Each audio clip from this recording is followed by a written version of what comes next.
नवनिर्वाचित राष्ट्रीय अध्यक्ष पूरे भारतवर्ष के अंदर हमारे 11 करोड़ से भी ज़्यादा बैरवा समुदाय निवास करते हैं। बैरवा समाज को एकत्रित करने के लिए, उनको संगठित करने के लिए, उनका सामाजिक, राजनीतिक, आर्थिक विकास करने के लिए आज़ादी से पूर्व अखिल भारतीय बैरवा महासभा पंजीकृत है। 1946 से बैरवा समाज काम कर रहा है। इसके नीचे हमारा मूलभूत उद्देश्य समाज को एकत्रित करना, संगठित करना, उनका विकास करना है। हम चाहते हैं कि पूरा बैरवा समाज एकजुट होकर के महर्षि बालिनाथ जी का जो संदेश था, मुख्य रूप से दासता से मुक्ति दिलवाना, मलिन कार्य को छोड़ना और शिक्षा की ओर जागृत करना, उनके संदेश को हम घर घर तक पहुंचाते हैं। हमारे भारतीय संविधान के निर्माता और भारत रत्न की उपाधि से विभूषित डॉक्टर भीमराव अंबेडकर साहब के जो सिद्धांत थे, शिक्षा, संगठन और संघर्ष, इस बात को हम जन जन तक पहुंचाने के लिए अखिल भारतीय बैरवा महासभा निरंतर रूप से काम कर रही है।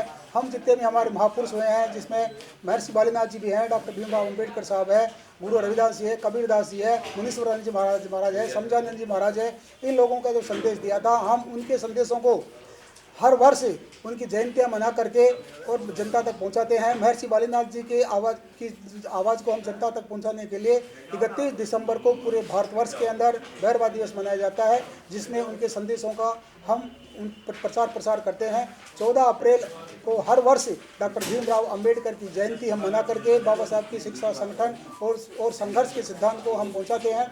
अभी हमारा क्योंकि 1946 हमारा संविधान है, उसमें हमने संविधान में राष्ट्रीय अध्यक्ष कौन होगा, महामंत्री कौन होगा, ये हमने संवैधानिक व्यवस्था दे रखी है। संविधान में साफ साफ हमने लिखा है कि कोई भी व्यक्ति थोपा नहीं जाएगा, निर्वाचित होकर के राष्ट्रीय अध्यक्ष बनेगा और निर्वाचित होकर के ही महामंत्री बनेगा। उसी के तहत हमने 23 और 24 दिसंबर को अजमेर के अंदर हमने एक राष्ट्रीय सम्मेलन रखा था और उसके जस्ट बाद राष्ट्रीय कार्यकारिणी का चुनाव हमने कराए।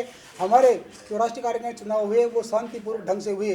23 तारीख को ज़्यादा से ज़्यादा लोग राष्ट्रीय सम्मेलन में आए पूरे भारतवर्ष से, जिसके अंदर दिल्ली है, मध्य प्रदेश है, उत्तर प्रदेश है, हरियाणा, गुजरात, मध्य और पूर्व राज्य तक के, यहाँ तक कि महाराष्ट्र तक के हजारों प्रतिनिधियों ने वहाँ भाग लिया, अपने अपने विचार रखे। सम्मेलन के अंदर हमारे सांसद बैरवा समाज के आदरणीय श्रीमान राम कुमार जी वर्मा साहब, जो वर्तमान में सांसद हैं, वो भी उसके अंदर पधारे।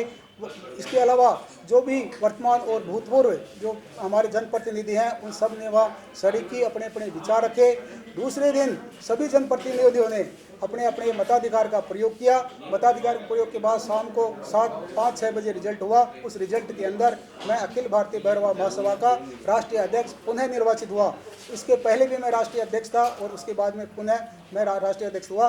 महामंत्री पद के लिए रतनलाल जी बैरवा, जो पूर्व में महामंत्री के पद पे थे, वो भी पुनः निर्वाचित हुए।